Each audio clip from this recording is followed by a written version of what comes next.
So mga tol, matapos nga po nating maibalita sa previous vlog natin na natapos na ang media workout ni Jerwin Angkahas kahapon para sa paghahanda niya sa labang kay Takuma Inoue ngayong darating na Sabado para sa WBA World Bantam Championship. Ipinakita nga po natin dyan ang litrato na nanood mismo ang tatay ni Takuma Inoue na si Shingo Inoue. Katulad nga po noong mag-media workout din si Tapales sa Japan noong paghahanda niya sa labang kay Naoya Inoue kung saan nanood din ang tatay ni Inoue. Pinag-aralan nga po dun ang galawan ni Tapales. So mukhang ganyan nga din po ang nangyari kay Angkahas. Mukhang pinag-aralan din ni Shingo Inoue ang galawan ni Angkahas. So inilabas na nga po ang video ng media workout ni Angkahas. Parehas nga po noong kay Tapales. Ganun din ang ipinakita ni Angkahas. Hindi po ito bumibira ng malakas sa punching bag.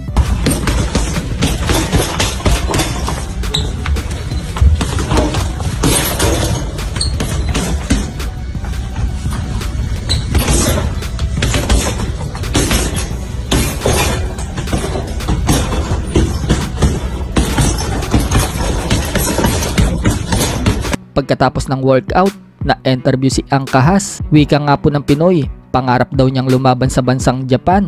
So first time pa nga lang pong mapapalaban ni Angkahas sa Japan at isang world title pa. Pero kung matatandaan, napalaban na dapat dati pa si Angkahas sa Japan noong hawak pa niya ang IBF Super Flyweight.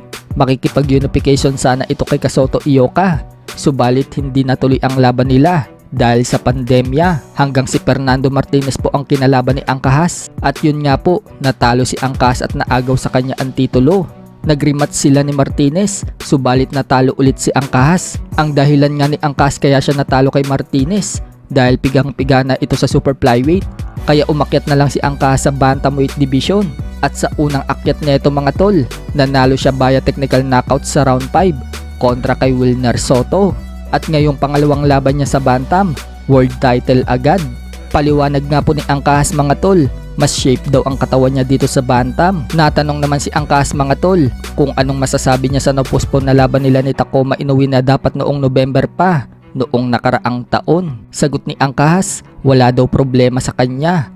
Ensayado naman umano siya at tiwala sa experience niya. At gutom daw siya sa laban ngayon. Ninanais talaga niya na makuha ang titulo at maging world champion muli. Napansin naman ng promoter ni Takuma Inoue na si Hideyoki Iwashi na hindi ganong kadiin ang suntok na binibitawan ni Angkahas sa media workout. Pero nasarami umano ang suntok ni Angkahas. Epektibo din daw ang mga snap at napakaganda ng atmosphere. Sa tingin nga daw niya, kalibel daw ni Angkahas si Ricardo Lopez at Roman Gonzalez. Dagdag pa ni Iwashi, si Angkahas daw ang nakikita niyang mahirap na kalaban ni Takuma. Kung manalo nga daw si Takuma Inoue sa laban dito kay Angkahas, mas lalong mag-i-improve daw ang bata nila. Sa kabilang banda naman mga tol, matapos nga pong magalit ni Silver Boys TV sa trainer ng Omega Boxing na si Coach Doc J dahil sa pagtawag ni Coach Doc J na puting itlog sa live ni Casimero. Nabuong akala ni Silver Boys TV na si Sean Gibbons ang sinasabihan ni Coach Doc J na puting itlog. Yung pala, si Sunny Edwards ang sinasabihan na puting itlog dyan. Ano ba siya? Pinoy siya or gusto niya yung puting itlog gusto niya? Palakpakan natin dahil may mga boksingero na namang maapektuhan dahil sa hindi pag-iisip ng mga kagaya nitong trainer. Dahil ang social media pa. Sige, mag-live ka pa. Julius, pasikat ka pa, umakyat ka pa sa mga live. So mukhang nagkaayos na nga po ngayon si Coach Doc J at Silver Boys TV. Nagkausap na umano sila ni Coach Doc J at nakausap na din daw ni Coach Doc J si Sean Gibbons at okay na daw.